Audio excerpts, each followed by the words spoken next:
The moon hung pale over the desert like a watchful eye, glinting off thousands of tents that stretched beyond sight. After 400 years of slavery, an entire nation slept free for the first time. Israel, fresh from Egypt's grasp. But rest was fragile. Far behind them, on the edge of Egypt's frontier, Pharaoh's palace blazed with torchlight. He paced like a wounded lion. "What have I done?"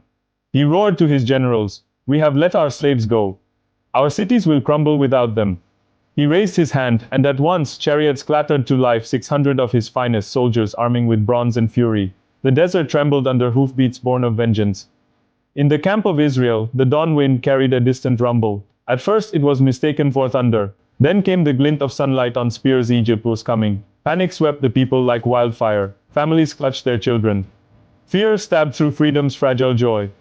They turned on Moses, their leader, crying, "Was it because there were no graves in Egypt that you brought us to die in the desert? It would have been better for us to serve the Egyptians than to die out here." Moses stood before the crowd, the Red Sea at his back, walls of water stretching far and impossible, while behind him, the horizon burned with dust. He lifted his staff and shouted, "Do not be afraid. Stand firm and you will see the deliverance the Lord will bring you today. The Egyptians you see today you will never see again. The Lord will fight for you. You need only to be still." Then God spoke, his voice thunder and tenderness mingled. "Why are you crying out to me? Tell the Israelites to move on. Raise your staff, stretch out your hand over the sea, and divide the water so that the Israelites can go through on dry ground."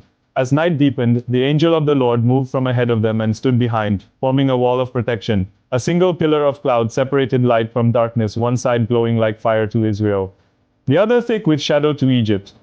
Then Moses stepped forward to the shoreline. He raised his staff. The wind obeyed. A storm unlike any other burst across the sea. The waters tore apart, heaving away into two towering walls. Between them the earth cracked and hardened until a dry path shimmered under torchlight straight through the heart of the sea.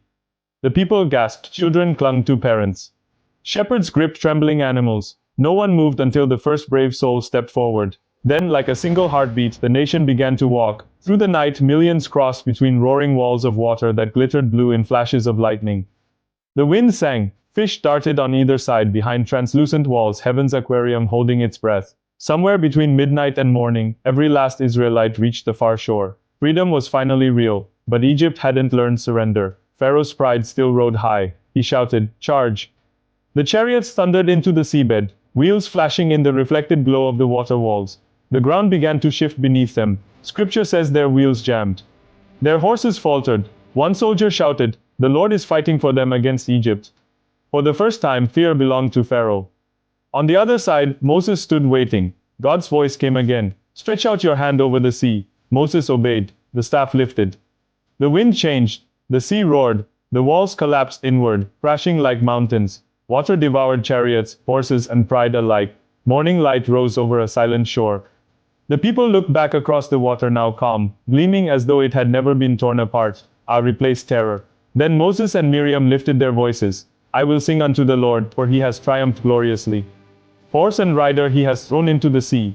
Imagine that shoreline at dawn, waves washing gently, a million hearts still catching up to what they just saw. Moses standing by the water's edge, wind tugging his robe, eyes fixed on the horizon of promise. The Red Sea story isn't just about escape. It's about trust at the edge of the impossible. Sometimes God places us between Pharaoh and the sea, fear pressing from behind, obstacles ahead. That's where he proves himself enough. Notice how God didn't remove the sea. He split it. Faith rarely erases problems, it creates paths through them. Israel's deliverance required movement. The waters didn't part until they stepped forward. Obedience always precedes the miracle. Every believer sooner or later stands at their own shoreline. But the same God still whispers, "Move on, I will make a way." When the waters close behind you and the past can't follow anymore, sing like Moses did. Whatever Red Sea you face today, lift your hand, lift your heart, and believe. The path is forming even if you can't see it yet. God still specializes in impossible exits. Every sea still knows his voice, and every storm still waits for his command.